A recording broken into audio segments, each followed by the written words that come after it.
This is the Rodney Bull Show, bringing you truth about money they never taught you. Now, here's your host, the man himself, Rodney Bull. G'day, legends, and what's cracking? Welcome back to the Rodney Bull Show. Today's guest brings a story that hits home for lots of people, because at some point, we've all wondered, is it too late for me? David Nassief was fired at 63 years old after a 40-year career, with the reality that he was on track to run out of money within just a couple of years. But instead of throwing in the towel, he stripped everything back to bare bones. No complex strategies, no financial jargon, and definitely no high-risk gambles. Just a simple system, the one-page wealth compass. And over the next 6 years, he went from nearly broke to becoming a millionaire by 69. Pretty bloody good, awesome achievement if you ask me. Today, David is #1 Amazon hot new release author, helping everyday people realise that financial freedom isn't just about beating the market. It's about having a clear, simple plan that actually works. If you've ever felt behind or wondered if you've left it too late, this one's for you, folks. David Nassief, welcome to the show, mate. Thank you, Rodney. I'm excited to be here with you today. Appreciate it. Yeah, mate, it's a real pleasure to have you on. I've been really looking forward to having the yarn to you about this one, because I'm myself one of them people. I'm 50 and sort of feeling haven't had great financial education throughout my life until the last 5 or 6 years, and started really digging into it myself, and haven't done the best things with my money. So, well, Rodney, you're just a baby. You're just a baby. I wish I started at 50. So yeah, kind of feel that feeling myself, mate, as I'm sure many people do, But probably would have been very scary for you when that situation happened. So, David, if you don't mind, mate, take us back to the moment when you were fired at 63, mate, and realised that the numbers weren't going to work for you. What was going through your head, and how close did you feel to giving up, mate? Well, I'll tell you, it was a day I wouldn't wish on anybody. I was 63, as you said, 18 years with the same company. When I did the math, it was really brutal. If we drained all of our savings and all of our retirement, we were scheduled to be broke by age 65. When most people retire and lay back and they take it easy, we'd be like out of it. And I'm thinking at this point, who's going to hire me at my age? So anyways, the hardest part though, Ronnie, wasn't that. That was hard, very hard. But the hardest part was driving home, thinking, how am I going to tell my wife, Mary? We'd been married for 30 years, and she did not deserve the mess I just threw our life into. Yeah. So anyways, after a couple months of dead-end job searching, and my heart was not in it. I did not want to go back to the corporate world, but hey, I was going to run out of money. I didn't have an option. I had to start working again. But the problem was, no one wanted to hire me. I mean, they all concurred with the company that fired me that I was of no value. So everyone agreed. Okay, David was no value anymore. Yeah. So I decided to take a huge risk. And I went to work as an independent sales agent on straight commission. No salary, no safety net, no benefits. The first months were brutal. Cold calls, constant rejection, rookie mistakes. I must have heard no. I don't think I ever heard so many no's in a single month. But Rodney, looking back on it now, yeah, well, it's very tough. But as I look back, I can reflect on now as in the past and say to myself, all that rejection, all that resistance helped build the mental muscles I needed to punch through that difficult situation in my life. And after 10 months of grinding, I hit an incredible milestone. I was suddenly making more money than my good-paying corporate salary. And for a second, Rodney, I thought, we made it. But then I realized, we didn't make nothing. I've been working for 40 years making decent money most of the time, and I had gotten nowhere. And I said, I can't mess up anymore. I don't have any more runway to mess up. It's too close to the end. So yeah. I decided I couldn't waste time with a bunch of investment theories, so I dug down myself. I read 21 financial books. I listened to 13 financial podcasts faithfully, read blogs, newsletters. Every time I got a good idea, I put it on this one piece of paper. I kept putting ideas on one piece of paper. Eventually, the paper was full, and so then when I got another good idea, I had to take something that wasn't quite as good and put a better idea down, and I kept refining it and distilling it down to a set-it-and-forget approach, because I didn't have time to waste with a lot of studying the market every day, because I was trying to run my company and keep it going, really good. So anyways, what happened was, I had this one-page wealth compass, and within 6 years, by age 69, we achieved what I thought was impossible. From terrified of being broke to a 7-figure portfolio and real financial freedom. Because if I can pull that off starting as late as 63, anybody can with the right direction. And I truly believe that. Yeah. Yeah, we had a little bit of a glitch in the data, in the Wi-Fi at the moment then, mate. But anyway, we'll keep pushing on. We'll keep pushing on. Okay. All right, good. Good. Would have been some tough going, mate, to push yourself through all of that, eh? It was very difficult. But I heard a story, a true story about the time I was going through it. And I'd like to share it with you real briefly because it really helped me at that moment. Scientists at the Max Planck Institute did an experiment. They took people and they put them in the center of a dense German forest, and he told them to walk in a straight line to the edge. Now these were confident and capable people, but when the clouds covered the sun and they lost their reference point, the GPS, the bearings, the GPS tracking showed they were starting to gradually walk in circles. Some of them were actually ending up right back where they began, and yet each and every one of them was absolutely convinced they were walking in a perfectly straight line. Rodney, that was me for 40 years. Working hard, making decent money, doing what I thought were good decisions, but ended up back where I began. And that's where I said to myself, I need a compass, but not a metal compass like hikers need. I need a one-page compass to keep me on track so I don't get off on tangents and shiny objects and hot tips that I can stay focused on. Because like I said, I didn't have time to make any more mistakes like I had for 40 years. And that's really how it all came about, to be honest with you. Yeah, man, that's pretty awesome. That's pretty awesome. Like, it makes a lot of sense though, eh? Like, otherwise you get off track, and don't worry, I feel like I've been going in circles for a lot of my life too, mate. Definitely working hard on keeping on a good straight path now, mate. Working towards a good final goal to achieve financial freedom, mate. Ultimately, and then build true wealth, and aiming to build true wealth for more than anything for leaving legacy. For my children and grandchildren. That's right. So you can get generational wealth. Can I share with you what the compass did for me, like what happened during that 6-year period? Yeah. What happened? Okay, I actually doubled my portfolio 3 times in a short 6-year period. I was going to ask you about that.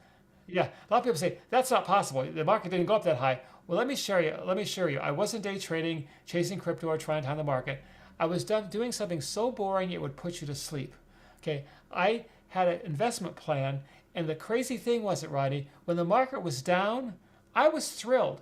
When other people were panicking and selling, I was buying more shares at discount prices. My only regret was the market wasn't down more during that 6-year period because I'd have even had a better deal. But what really surprised me was the math. And let me explain the math, what I found out anyway. There's a thing called the rule of 72. And it says that if you're making a 10% return on your money will double every 7.2 years, or roughly every 86 months. When I developed my compass and started following it, my first portfolio doubled, incurred in 30 months. My second one, 13 months. My third one, 29 months, for an average of 24 months, way less than half the expected 86-month time frame. But the thing was, it wasn't so much the secret wasn't in the returns. I was doing 3 things that a lot of people just don't do. First, I was saving a good portion of my income every month because I knew I needed to put something away. Secondly, I was getting in the right kind of investments. For me, it was low-cost index funds. I only own 2 of them, just 2. That's how simple this is. One, I own every stock publicly traded in the United States. The other fund, I own every stock publicly traded outside the United States, including Australia. Okay. So anyways, basically, I literally own every publicly traded stock on the planet.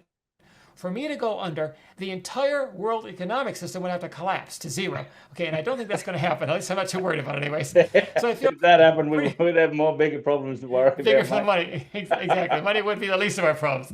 So anyways, the third thing I did was I used market volatility to work for me instead of against me. I ended the cycle of buying high and selling low that so many people are trapped in. And what it boiled down to, I was able to build my wealth twice as fast, and here's the important part, with half the risk compared to how so many people are doing it. And that made all the difference for me in my investment plan. Would have taken a fair bit of stress out of it too, mate, I'd imagine. And like you said, you had plenty of other things to focus your time on. Exactly. I could just set it, forget it, and move on to what it literally takes me 5 minutes a month to do my investments. I get paid, I pay myself once a month for my company. As soon as it hits my bank account, I transfer it to my investment account, a portion of it, okay? And I just put it in those two funds. Literally, I'm done less than 5 minutes. And that's Yeah. all I do. And if you got paid the same amount every month, you could actually, or every week or whatever it is you get paid, you could have it automatically transferred and you wouldn't even have to ever touch it. And it Yeah. just works behind the scenes, making you money, building you wealth. And I like a simple plan that I don't have to do much work with. And so that was the only thing that you set up for yourself, David. You had nothing else going on. Nothing. No. I don't own a single anything else. I just own those two funds, and it's really so simple. It's like, oh, come on. So see, here's the thing, Rodney. The financial people, many of them, not all of them, most of the financial people, they want to make it seem so complicated. Why do they do that? Because they want you to have to need them, and then they get their cut of your money. Yeah. I didn't Fees, have time fees, to get fees. anybody. Exactly. I didn't have time to give people the cut of my money because my runway was too short. It was more like Yeah. a helicopter pad than a runway, actually. And so I said, I can't do this. I have to do this myself because I don't. Maybe if I was 25, it'd be different. But I'm 63, and it's not. Let me tell you also. This is really part of the whole thing. What I found was the biggest mistake people make, and when it comes to investing, people are paying tiny termite-sized fees that are quietly inflicting termite-like destruction on their portfolios. Let me Yeah. give an example of what I'm talking about. You got two people, A and B, both early in their career, both decide they're going to modestly put $25 a week away for investments. That's a very minimal amount, okay? And person A puts his money in a low-cost index fund with a 0.03% management fee. Person B goes to an advisor who charges the standard 1%, and they put it into an active fund with a 5.75 upfront load and a 0.66% ongoing management fee. Now, you follow these people for 40 years, they're now 65. Let's assume this historical market returns, the exact same to the penny contributions. Person A has a portfolio of $1 million at the little $25 a week. Person B has a portfolio of $570,000. Okay, that is a $430,000 difference. That's not bad market timing. That's not crazy investments. That's not bad returns. That is strictly the only thing is the fees. And the fees created a $430,000 difference. And here's the crazy Wow. thing. We assume they never got a raise. If you were to factor in regular raises, that $430,000 difference would even be bigger than that. But here's the tragedy, Rodney, of the whole thing. Person B probably feels like he got great service. His advisor's a nice guy. They went golfing a couple times. He knows the names of his kids and everything. Little did he realize he did the equivalent of funding someone else's retirement with half of his own. Yeah. And I want to tell you something. That is a tragedy. I have nothing against advisors, but here's what I am against. Products that are designed to enrich Wall Street at the expense of their clients' portfolios. That is what I'm against. And I'm going to be embarrassed to tell you this, Ronnie, but I'm going to just tell you. For 40 years, I never questioned fees. I figured that's just rules of the game. I got to play along if I want to get into the game, okay? Now looking back, now with my compass, I understand the rules we don't question can cost us the most. In person B's case, it cost him $430,000. What could you do with an extra $430,000 at your retirement? That'd be a pretty nice thing to do. Not investing another penny, not even another penny. So Yeah. That's a huge difference, David. Like, and who the hell can afford to lose that sort of money leading into your retirement years, mate? Like nobody. But that no, sadly, I've discovered that too over my time. Like that's what's happening to everybody. I can remember in my early days of working, um, having no financial education virtually, and just come out of school and go and get a job and work and make money and just get through life as best you can. Started a family young, and over here in Australia, we in America have what's called 401ks, and here in yep, Australia they're called superannuation funds. So, and okay, they're both basically identical, the same, same thing. yeah, And yeah, here in Australia, you can have as many different ones as you want. Like in the early days, they only had one, like whatever company you went and worked for, employer you went and worked for, whatever superannuation fund they were with, that's who they would put you with. And so yeah, if you change jobs lots of times in your early career, like I did as a young fella, ended up, I think at one stage, about 8 or 9 different superannuation funds. And Wow. several of them, because changing jobs and whatnot as a young man, several of them only had $4,000 or $5,000 in them at a time. And because I wasn't paying attention to it, by the time I got around to it and decided to consolidate them all and just stick with one fund, because the rules changed, and then you could choose a fund for yourself and you could tell your employer to put that in your superannuation into that fund. Probably 5 or 6 out of that 8 or 9 of them were all gone to zero, been chewed up in fees, Oh my. the whole lot. Yeah, fees. Yeah, I believe it. I believe fees.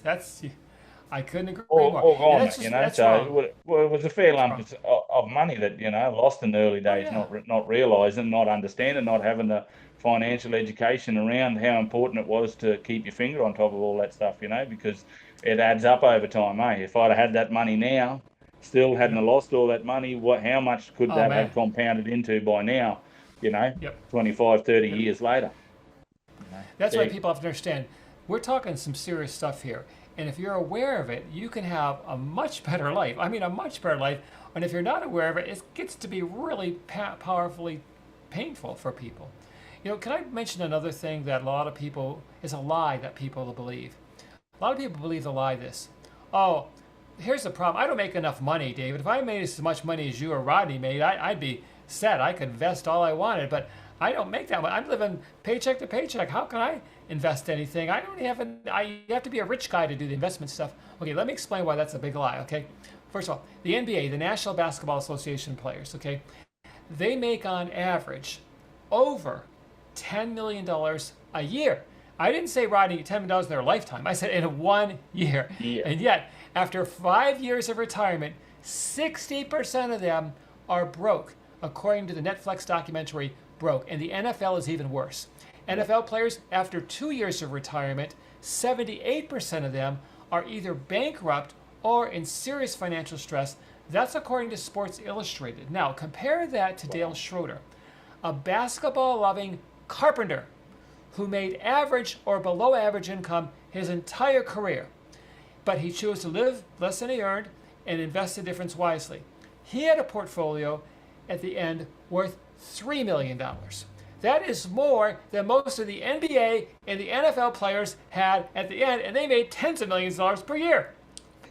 So my point is this: so many when I made my compass, one thing it woke me up on after reading those books and all that kind of thing, making money and building wealth are two completely different functions.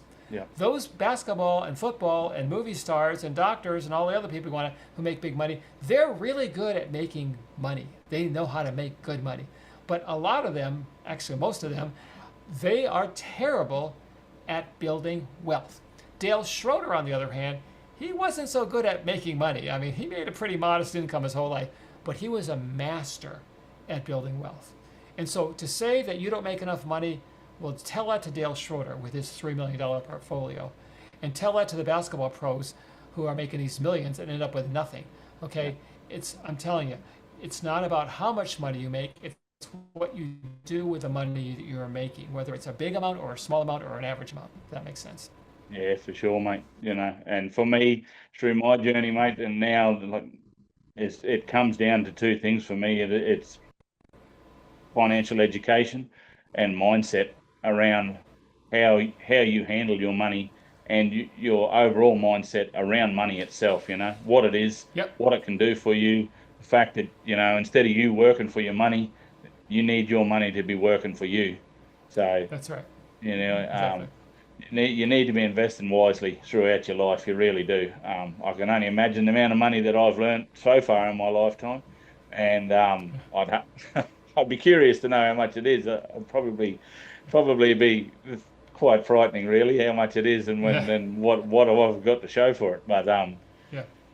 if you don't have that financial education and spend the time to get your mindset right around money and how you need to utilize money as the tool that it is to be able to Yep. set yourself up in life, it makes all I the agree. difference, eh?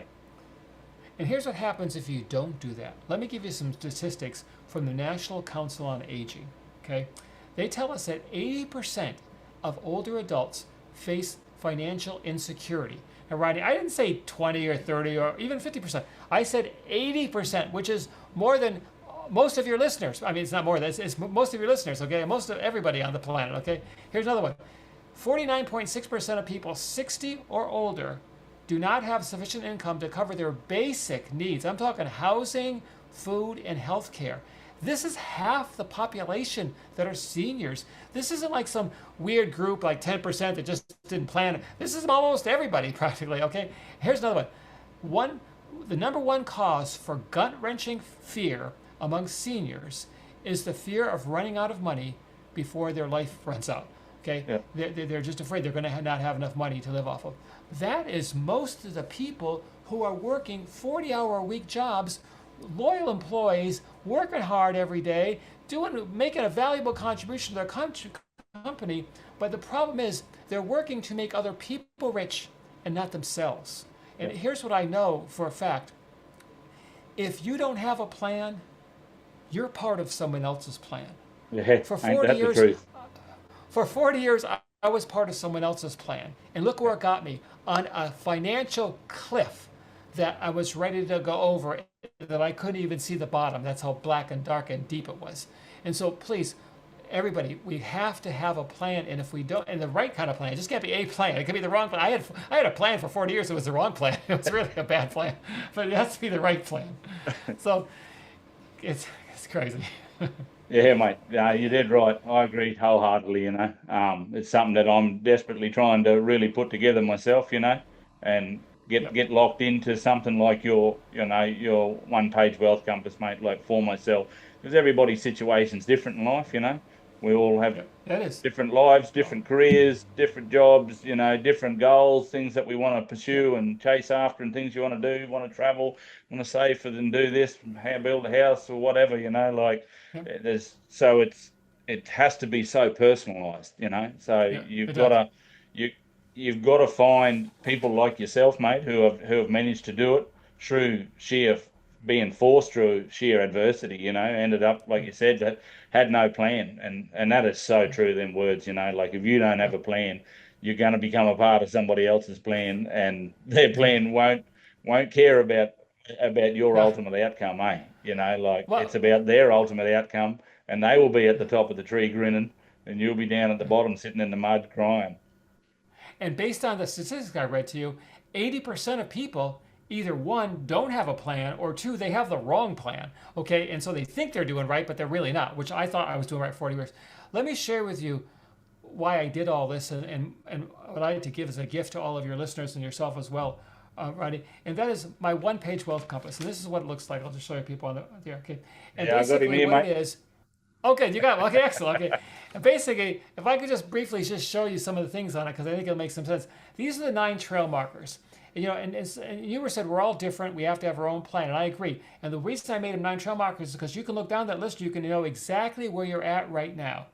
Some people are going to say, well, I have an income and career problem, David. I don't really make the kind of money I really know I should be able to make. Well, that's number one. Most finance books don't even talk about that. They assume you're making good money, so we don't have to talk about that. No, that's my number one, okay?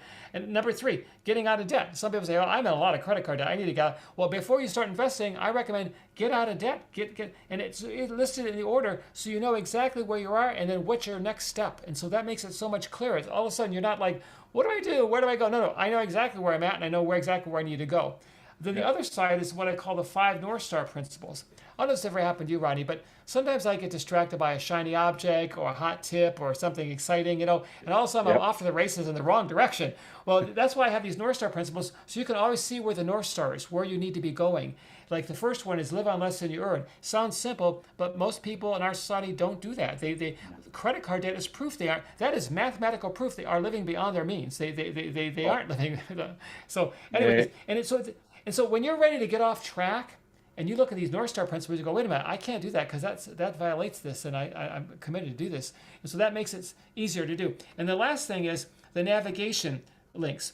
Say you're on like the mortgage freedom one, okay, this way down there, okay, way at the end. Okay, so you'll know, say, okay, I want to get free of my mortgage, but how do I do that, Dave? What's the specifics? I mean, that's a good point, but I want the details of it. It says right here, chapters 11 and 17. So you just go to chapter 11 in the book, and that gives you the details. The book, so you know, this is the ground game. This is the 30,000-foot executive view. So you know, hey, am I heading the right direction? Am I staying on a straight line? Am I going the right way? Okay. But then this is the ground game. It tells you, hey, okay, I need to know where to turn right at, where to turn left at. How do I do this stuff? Okay. And this is that's why, and together they give you a powerful, powerful tool. And here's what I do, Rodney. Has this ever happened to you before? You read a book, and you've come with it's a great idea in that book. You go, that idea is going to change my life. I'm going to do that. And then 2 years later, you come across the idea again, and you go, oh yeah, I forgot about that. I was going to do that. You know, well, that's a problem with a lot of people read good books because they're good books, but we don't. What do we do after? So what I do is I have on my calendar, and I recommend this in my book is every Friday at 4 p.m. I have my calendar to do a 2-minute review of my one-page wealth compass. And basically, I just sit down, I look at where I'm at right now and where I want to go next, and then I look at my North Star principles. Like the other day, I bought something, it was an impulse buy, okay? And so when I sat down on Friday and looked at my thing, I realized, oh my gosh, I did the impulse buy. I didn't wait the 24 hours you're supposed to wait until and to make sure it was a real thing you needed, okay?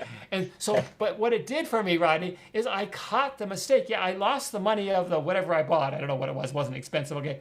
But now I reeled myself back in before it started getting really expensive. Some people never realize what they're doing, and all of a sudden it's $100,000 that they're out because they never really. Well, now I'm catching it at $25 or $50, you know, and that's a lot less expensive than $100,000. And so that's what this is all about. Here's the point of the whole compass. I have found clear direction beats misdirected speed every time. Every time. For 40 years, I had misdirected speed. I was spinning my wheels, making good money, and just going nowhere. Once I got this compass, within 6 years, I accomplished more financially than I did in the previous 40 years. That's the power of clear direction versus misdirected speed. Too many people in our society, myself included for 40 years, are just, they're rushing, they're going fast, they're making money, they're everything, but there's no direction. You need the 30,000 foot. And by the way, all of your people can get this for free. They go to my website, onepagewealthcompass.com. It's right there. It'll go instantly to your email inbox. And I'm not charging it. It's nothing. This is my secret sauce, and it's free. I'm not trying, because here's the deal with me. I was in a dark storm years ago when I was 63. And so I got a lifeline in the form of this one-page compass. And I felt like it'd be the ultimate in selfishness to keep it to myself. I'm not here to sell you. You can go to my site. The only thing you can find is there's a link to the book, which I think is really valuable. Okay, it's very inexpensive, by the way, and the compass is free. And there's nothing else you can buy on my site. Everything is a blog that's free. Other things are free. Because I mean, I'm making very good money at my company. My sons join me now, and we had our best year ever last year. I'm just wanting to give back a little bit, help people out. I don't want people at 63 like I was facing the same nightmare I was doing. That's a nightmare not just for you, it's for your family, and that's just wrong, and it shouldn't be happening to people. It really shouldn't.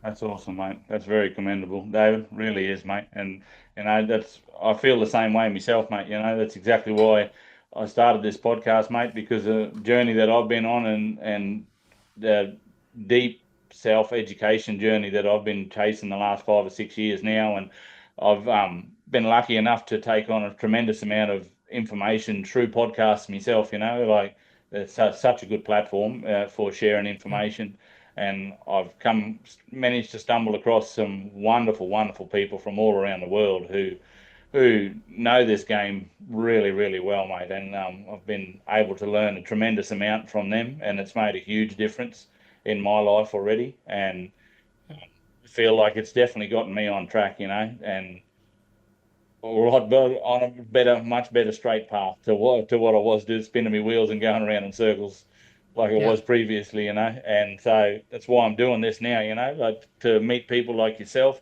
who have managed to get a lifeline, you know, and that hasn't just been handed to you. You went out and you were forced into a corner, you know, and there was plenty of worry and plenty of fear there, and that's a real big driver in life. Fear, it really is, but you managed to create something pretty special, mate. And what you achieved in 6 years is friggin' awesome, if you ask me. It really is.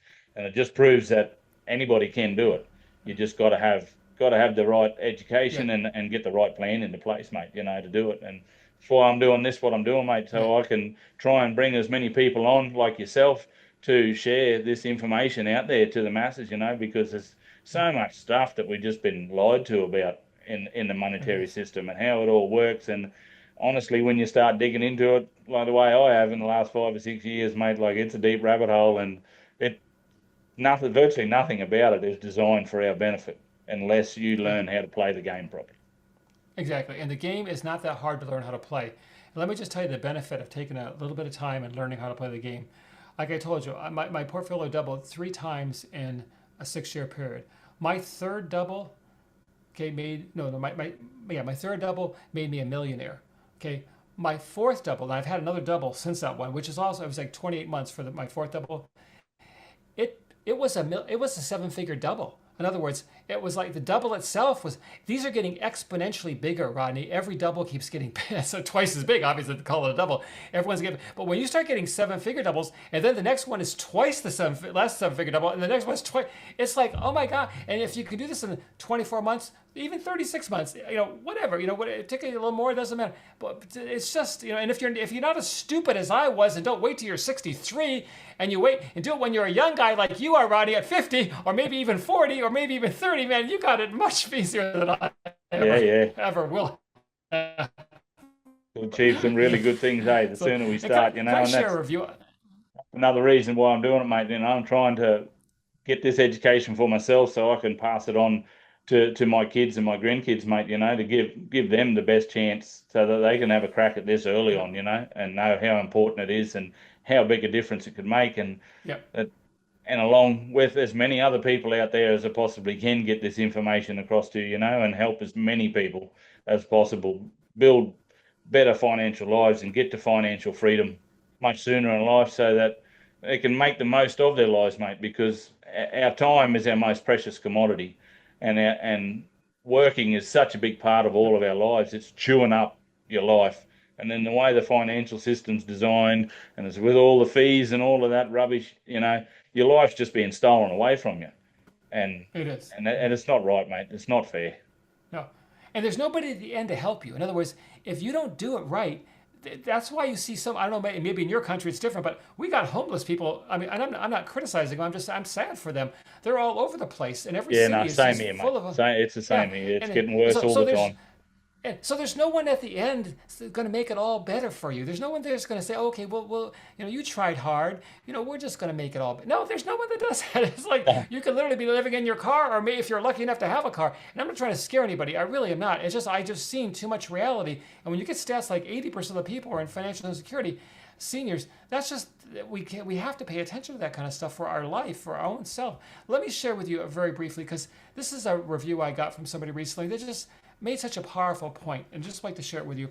It's a clinical psychologist with 25 years experience. He was facing his own career crisis, and he said the one-page compass gave him the exact financial hope and practical steps, just what he needed. And here's the thing I love about it at the end. He goes, I couldn't put the book down. And let me explain why that's such an important quote there. Because I did not write this book like most financial books with charts and graphs and all these stats and the vocabulary you can't understand because it's all industry. I wrote it for the average person who knows nothing or very little or just not much about personal finance. And I wrote real stories in there, stories of my life, other people's lives, their successes and failures. You know how so many people tell me, David, you could take out the financials, just the stories alone are so interesting. It could be a book just about the stories. But when you make the financial part of it, man, the stories become valuable, because here's why. People say, David, when I read your stories, the success guy and the failure guy, then you told us the principle or the point, I finally got it. I said, I've heard that before, but I never really understood it. Now it makes total sense. People learn in stories. So it's not a boring, dry book that you're going to fall asleep on. And like Kindles, they're telling me that people are reading it, the stats are showing, they're reading it to the end of the book. Usually people get a book and you read the first couple pages, they're going to the end. They're not putting it down. Like he said, I couldn't put it down. So if you don't be thinking it's going to be some dry, boring financial textbook, it's just the opposite of that. Because I want to make it easy so people could actually use this stuff and turn their financial life around. And that was my mission in writing the book. And so I hope that makes sense. That's awesome, mate. That's awesome. That's some lovely feedback from somebody who's done exception and is on the right track, after reading your book Yeah. and discovering your one-page wealth compass, mate. Like that's awesome. It's got to make you feel good, mate. It'll really make you feel Yeah. good, make a bit of a glow in your heart. Well, and that's why I did it, because like I say, I'm not making any money off this book sale. I promise you right now, and I don't care. That was not why I was doing it. If I can help people, that's more than the pay that's worth it to me right now. Yeah, It really is. for sure, mate, for sure. It's bloody awesome. And you're dead right. Stories is how, like that's how information's been passed down through generations or all cultures around the world. Hey, like that's how human beings work when you come to understand it. Stories is how we really comprehend stuff the best way. Yeah, yeah. Well, I thought about what are the books I like the most, and it all came back to the ones who told interesting stories or had a good plot line or whatever, and the ones that just gave me data and facts.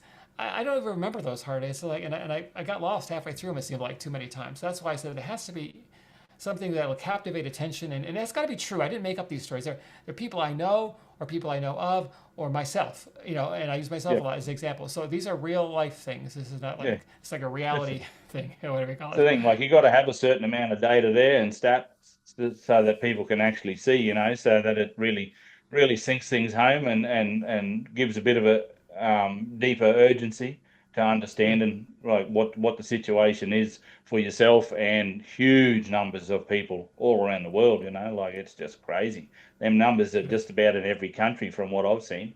Them yeah, stats that you put out, they're not just in America, like they're here in yeah, Australia, they're everywhere. yeah, And yeah, that's when I discovered that sort of stuff, mate. That's what really like it made me angry. It really did. You're yeah, like people people just want to live their lives and they're working hard. And it's not that they don't work hard because most people work really hard, mate. And yeah. Oh put yeah, in lots of effort and all to no avail in the end because the yeah. system's just stealing it away from you. I And know. it's just so wrong. It really is. And upset That's me, a hard. really upset me, and it forced me to really start digging in and trying to educate myself as much as I can. And then the more I've managed to get that education and understanding around it, it's been like I want to share this with people. Like people Yeah, need to know this because I've seen how it's affected my life and how it's affecting so many other people around me. yeah. Like it's just it's no good. That's the hardest part for me, Rodney, is seeing people who worked really hard all their life, played by the rules, who are good and loyal employees, than to have it end like that for them, where they're having to decide between prescription drugs and food or paying Yeah, rent. And that's just heartbreaking. I mean, I could see if someone was lazy all their life and never had a job. That's different. I don't feel sorry for those people. But the hard worker people that thought they were doing everything right, but they were just playing by the wrong rules. yeah. It's just that's kind of heartbreaking for me, anyways, to see that. Yeah, they're working to somebody else's plan, eh? And Yeah, that's the that's thing, right. eh? Their plan's no good for you, and nobody cares about your money more than you do, or Thank you. your I financial well-being and your outcome for your later years in life for retirement and how you want to get to enjoy your golden years in life when you get there after you've spent 40, 50 years of slogging it out. Yep. Rodney, you seem like a really nice guy, just getting to know you. But I'll be honest with you, I would never trust you with my money. And it's not that I think you're a crook. It's just that, like you just said, nobody cares more about your money than you do. So why would I put Rodney in charge of my money? I'm going to be in charge of my money. And Rodney, I wouldn't let you put me in charge of your money either because I wouldn't want to be in charge of your money. It's like, this is the one thing you can't delegate. Or if you're going to delegate it, if you really need a planner, at least understand what's going on so you can direct him and be the CEO of your own money. Because, planners can even innocently take you down the wrong path because that was that they learned in their training, but their training had conflicts of interest in it, and it's not really what's best for you. And they sincerely think they're doing what's best for you, but they're really not. And so that's why you have to understand this yourself so you can make sure that even sincere, good people who go to church, but they're financial planners, but they take you on the wrong path, not because they're mean people, but because they don't know. They've got the wrong information put in front of them, and that's what they know, and that's all they know. Yeah, and it comes down to incentives, doesn't it, David? Like Yeah, what's the incentives behind how them people make their living, mate? They make their living a lot of times from commissions and fees and things like that. So it's in their best interest for their money, and who cares more about their money than them? So what they tell you is going to be yeah. ultimately beneficial for them more than it is for you. And I I think got it's a good idea to go and talk to financial advisors and financial planners, but certainly don't take what they tell you as gospel, No, and absolutely not. and just follow the path that they a plan that they draw out for you. Because again, it's your money, and they don't Yeah, care about what happens to your money ultimately because it doesn't affect them. I agree. And I have a saying I always go by. Is this: a person's paycheck is a powerful manipulator of the truth. And that is so true. And even people who don't realize they've been manipulated, like a good guy financial planner, but has been trained by his company that this is the best thing for the customer, when it's really the best thing for the company, not really the customer. But he bought into that, and so someone's paycheck is a powerful manipulator of truth, and you got to be very conscious of that and be aware of it. Yeah, for sure, mate, for sure. It's so big, such a big and important thing, eh? And for me, it just keeps to sound like a broken record, but it just keeps coming back to financial education. Yeah. Unfortunately, for most of us, we just never got any, mate, throughout our lives. It wasn't in, I don't know about you, but from what I've read, it wasn't in your school system the same that it hasn't No, been in not at ours. all. And when you dig into it, it purposely wasn't. It was actually kept from us so that you could just Yeah. end up, go to school, get good grades, leave school, get a job, pay your taxes, and hope for the best in retirement. And where was the financial education in any of that, mate? You don't. People can go out and go to university and get really good grades and come out of there and go into a great career and earn big money, like you said. Even sports people earning Yeah. crazy money, Yeah. and and that's the same thing. Why do them people earning $10 million a year and they end up broke? Like, why is that? It's because they got no financial education. They got no understanding around money and how to handle it and what to do with it. And they trusted advisors who had Yep. a different agenda in mind. The advisors got very wealthy off of them, but unfortunately, the people making the money didn't. For sure, for sure. It's got a question here for you. What's Figna and how does it differ from the FIRE movement, mate? Well, Figna is financial independence, graduate to the next adventure. Okay, FIRE is financial independence, graduate early. FIRE is more focused on retiring and stopping work. I personally never want to retire. I'm having too much fun. I am 72. I own my own company. Like I said, my son's working with me now. I'm having a blast. I love my clients. They're great people. I enjoy visiting with them and helping them. I love sharing my accomplishments with people. I just like talking to people like you, Rodney. This does not work for me. This is play. I'm actually not playing right now. Okay, and then so I'm not against retirement. I really am not against retirement. What I am against though is just graduating to nothing. It's like sitting in Yeah, front of the TV and watching it. Or we live on a beautiful golf course in our backyard. It's a beautiful golf course. I look at those golfers and I tell myself, I hope you're having fun because I could never do that. I got to be doing something productive and something I believe in, something I have a passion for. And I'm not saying golf is bad. Golf's a good thing. It's a nice sport, but it's just not for me. Okay, and yeah, some people, maybe graduating to the next adventure for some people is retiring, and that's good if that's what's for you. I'm not criticizing people who retire, but I don't know if I'll ever retire because I just seen so many people after they retire, they sort of just kind of things go backwards. It seems like sometimes for them, and I don't mean necessarily financially. I'm just speaking in life, and I just love contributing and being part of life. So I don't know. That's why I believe in Figna. People ask, have you graduated? Have you retired yet? No, I just graduated to a new adventure. I wrote a book. See, at 63, Rodney, I started my own company. At 72, I wrote a book. At 82, I don't know what I'm going to do. I'm sorry, I can't wait to see what I'm doing at 82. You have to have me back on your show in 10 years, Rodney, okay? So we'll talk about what I'm doing at 82, all right? yeah, mate. I'll definitely be having you back on. Hopefully before then Okay, too. But I'll be looking okay, forward to seeing you back on here in 10 years. That'll be friggin' awesome. okay. Really, really would. Mate, That'll be what would you fun. tell people that are in their 50s or 60s who think it's too late?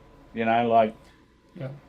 what Well, what what advice would you give them, mate, as in to try and cut that fear away, that it's too late for them to be able to achieve a good outcome in retirement? I am living proof that that's a lie. Okay, and the reason I say that is because at 63, I was told it was, in so many words, it was too late for me. I was told I was not employable. I was told I had, very politely and professionally, I had no value anymore. And so, and I proved everybody wrong. Okay, and everybody can do that. And I'm telling you right now, like I mentioned to you earlier, when you start doubling your portfolio at the 7-figure level and you keep doubling it that way, it stops feeling like catching up and starts feeling like real financial freedom. And so I would just tell all your listeners, most of them are probably under 63, I'm guessing. I have no idea what your demographic is, but a good chunk of them probably are. And so you have no right to say it's too late.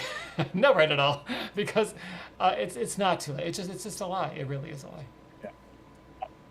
Well, good advice, mate. And you definitely are proof beyond and still going strong and getting better all the time. And that portfolio just keeps doubling, which I've got to be making you smile and feel good about things, like, and to take Yeah, that pressure off you, that you can yeah, then you can enjoy doing what you're doing, which it sounds like you are, David, working with your yeah, son and running your own business, and you don't have them financial worries anymore, mate, like that. yeah. That's something that you don't have to think about and stress about. You can focus on doing what you want to do. Yeah, that's the freedom and the relief that gives you is just it's hard to just put into words. It's just so wonderful. It's worth fighting for. It really is fighting for it. And if you're not 63, the fight won't be nearly as hard as it was for me. Just get some understanding. Get the free compass. No cost at all to you. If you like it, get the book. It's very inexpensive on Amazon, and then you've got a powerful tool there.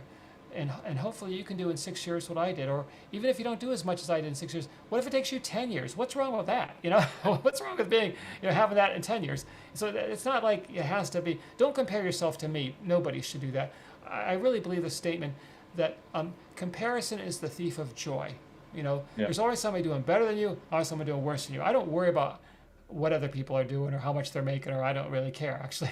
I just, hey, my family and I, we're comfortable, we're secure, we're protected, we're in a highly diversified situation. So like I say, the whole economic world have to collapse for us to lose everything. And so I feel very comfortable with that. Now I can focus my life on things that I have more of a passion for, that I really enjoy doing, that are fun for me. Yeah, for sure, mate, for sure. Like, I agree with that statement about comparing yourself. Like, realistically, you should, and we all do it. Yeah. It's a real human It's trait, nearly, and it's been drummed into us over our lifetimes, But I've yeah, come to learn that ultimately, the only person you should be comparing yourself against is yourself from yeah, that's right. today to yesterday. Are you a better version of yourself today than you were yesterday? And what are you Yeah. aiming for and striving to be a better version of yourself again tomorrow? And And that's that's in lots of different things. That's right. And that's why I have these 9 trail markers, because you can compare yourself. Hey, I made it, another trail marker. I'm another one. It's not who cares what my neighbor did, who cares what my cousin did. I'm making these, and you can tangibly see the progress, and that feels good. I mean, it really does feel good as you're going through those. It's something. And I didn't know Australia felt the same way like the United States. We're always comparing ourselves to other people. I thought in Australia you didn't do that, but I guess everyone does it around the whole world. Yeah, mate, it's definitely all around the world, And I think that's been instilled into us over time, to do that so that you don't step back and worry about focusing on yourself and your own situation. You're too busy comparing yourself. Social media has been Yeah. terrible Oh, for that sort that's of stuff. People are just so caught up in what everybody else is portraying their lives to be online, and you're only seeing highlight reels, and most of it's crap and fake anyway. Like it's oh just yeah, it's just a yeah. distraction, eh? That's all it is to It is. to stop you from focusing on yourself and your own situation. That's why I stopped watching TV. I mean, I'll watch some entertaining shows for entertainment, but I don't watch politics. I mean, I vote every time I vote because I feel it's an obligation I have, and it's a sacred obligation. I'm grateful I can vote. I always vote, but who cares? I can't control Washington, D.C. or whatever your capital is in Australia. You can't control that, so why get stressed about it? So many people are getting all worked up about what the president's doing and what the Congress. It's like, hey, I can't control them, so let me control what I can control, and my life will be a lot better than worrying about what they're doing. And just I can just vote. That's my influence, and I'm gonna do it. Yeah, Every time. yeah, I'm the same, mate. I haven't watched TV for Yeah. 5, 6, 7 years, something like that. I don't watch it. It's just a brainwashing tool, that thing, mate. That's doesn't do anyone any favors. And you're dead right. No. You can't control what anybody else is doing in this world, and especially our politicians. But one thing I will say is you do need to keep your finger on the pulse of what Yeah. them crazy buggers are doing in the positions of power, because policies and Yeah. stuff that they put in place really affect our lives. And it's just They another do. ways and means that through taxes and different policies that they implement, which aren't for our benefit. They lead us to Yeah. believe they are, but they certainly aren't. If you're Yeah. not keeping your finger on the pulse with that stuff will just bleed you dry. Yeah, that's why you have to be an educated voter, I believe, and that's what we're all responsible for that, at least. Yeah, sure. Um, you said with your system, you're just gone into two different funds as such, with index funds Yeah. and whatnot. Do you have any other diversification outside of that, David? Or do you advise for any other diversification outside of the market? Me, myself, and what I've learned in my time, I'm a big believer in gold and silver as a diversifier to get out of the market and to preserve wealth, because it's proven to preserve wealth over long periods of time, Um, I like to run along the lines of like gold and silver's God's money, it's been here since the beginning of time, it'll be here at the end of time. Whereas what we all call money and utilize as money in our day to day isn't money, it's currency. It's Yeah. fiat currency that our government decrees to be money. And ultimately, that money, and it's not money, it's currency, it's being debased every single day. The more money they print, the less purchasing power that you have. Yeah. And so, do you do anything personally yourself outside of the way that you preserve your wealth, mate? For me, I do those two funds, like I told you, and I own my own home. Okay, I own it free and clear now. Okay, so it's no mortgage on it, and that's, I mean, like I say, I think there's 3,000 and some stocks in the United States, 6,000 and some outside the United States. So I own almost 10,000 different stocks. I own my own property, and I'm comfortable with it because it's working for me. But I'm not like so many gurus. They'll say you gotta do it this is only one way to do it, and you gotta do it my way. No, no, I don't believe that. I think if gold is something that's important to you, all I say, if you're in something like that, make sure you're diversified and all your eggs aren't in one basket. Oh, yeah. I'm in about 10,000 baskets, and that makes me real comfortable. Okay, but if you want to have gold, or if you want to sort, I personally don't do it. But I would never tell somebody, oh, that's a terrible thing. Don't do that. No. If that's something that makes you feel good, and you had a history of researching it, and it's good for you, then that's fine. Again, I would just be very diversified, and also in other areas too. But so that's kind of my view on that. Yeah, no, good advice, mate, for sure. And I agree. You can't have all your eggs in one basket, and I certainly don't. It's Yeah. just No. it's a way that I like to save in that way, because it preserves your purchasing power.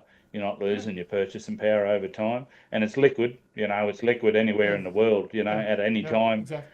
And it's a great way to save, I've found, because you just forget about it. Yeah.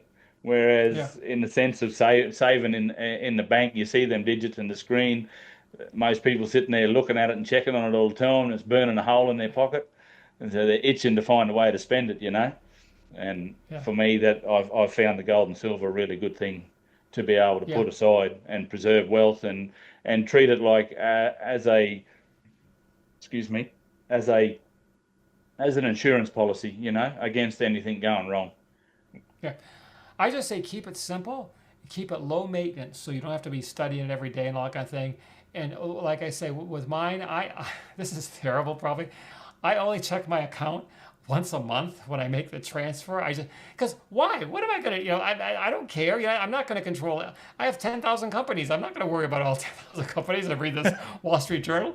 Let them do. I mean, it's been working for me for now 8, 9 years, so I'm not gonna worry about it. And so that's why I recommend live your life. Don't bury yourself in finance unless that's your career. If you're a financial planner, then that's a different story. But if you're not a financial planner or not a Wall Street stockbroker or something like that, then I would just make it so simple and so set it and forget it, that you can live whatever you like doing, and that's my thinking anyways. Yeah, for sure, mate, for sure. We're starting to burn through a bit of time here, mate, which I'm very pleased for you to be sharing your precious time with me. Sorry. Probably just roll into one good last question, I think, mate. What's one hard truth about money and financial freedom that most people don't want to hear, but they really need to understand? They are totally responsible for their future. This isn't like 50 years ago where they had pensions and the company you worked for 40 years is going to take care of you till the day you die. Those times are over. Everybody is responsible for their own thing. And if you don't get some education and take charge, the statistics speak for themselves. 80% of our society is in financial insecurity. And that's just not a way to lived your golden years that you worked all that time for, and now you're stressed about money until the day you go to your grave. Take charge of it. 2 minutes a week for the compass, that isn't too much, I don't think. I think everyone can do that. And just stay focused and just take responsibility, I guess is what I'd say. But it doesn't have to stress you out. With a little bit of education, you're surprised how I am so much calmer now about money than I was when I was in my 40s, because I know I understand it now. No one's going to fool me. No one's going to tell me, oh, this is a great new thing. I know how to research. I know how to understand it, and that's real freedom. Benjamin Franklin said the best investment is knowledge, and he is so right. The best investment is knowledge, and that's been my best investment, and that's really the main thing that got me from where I was to where I am now is knowledge. Yeah. I agree 100%, mate. Them words are so well said by Benjamin Franklin, mate. Knowledge is the key, and it can never be taken away from you. You hear about people, multimillionaires, and they've lost it all, but because of that knowledge that they've acquired along the way, they know how to build it back again, and they do manage to build it back. But one thing I will say, and I believe in this very strongly, is that they say knowledge is power, but if you don't put it into practice, it's really not much good to you at all. You can go and read all the books, listen to all the podcasts, and go and gain all the knowledge from all the gurus under the sun. But if you don't start putting it together into action, what good is that knowledge going to be for you? Yeah, I agree. I totally agree with you. Yeah. Dave, can you give us a bit of a plug, mate, on where people can find you and get your information, mate, and get in contact with you if they want to, Sure. And lay it out there for our listeners, mate. Sure. One place is where all you need to go is onepagewealthcompass.com. That's my website, onepagewealthcompass.com. The first thing you're going to see is get your free one-page PDF download of the compass. It's my secret sauce. You get it for free. And that's pretty much where I'm at. I have a blog you can read, articles. I also have a way you can contact me. I read every single email I get from people, so if I will really read it, and I usually respond to everybody if there's a need for a response or a question. And I don't give out, I'm not a financial planner. I don't give out personal financial advice, but I don't mind questions or whatever, that kind of thing. That's fine. So that's where it is. Awesome. That's awesome, mate. I really appreciate you sharing all of that with our people today. And I hope lots of people that are listening, get on there, mate, and go and check out David's stuff. Get that one page wealth compass, mate, and get that book and put them together and build yourself a plan, your plan, to lead you in the right path. Thank you, Rodney. David. It's been a pleasure. An absolute pleasure having you on today, mate. I really look forward to hoping getting you back on here again someday in the future. So and definitely when you're 81, mate, I want to see what you've achieved by then, and just how good you're cracking along. For sure, mate. That's a plan. That's a plan. Anyway, listeners, thanks for listening to David's conversation today, and hope you get a lot out of it and take a lot away from it and hook into the one-page wealth compass. And if you like this show, hit like and follow. All right, keep on staying. This has been another episode of The Rodney Bull Show, a Rebel Edge production. Please share with your family and friends, and don't forget to like, subscribe, and leave a review.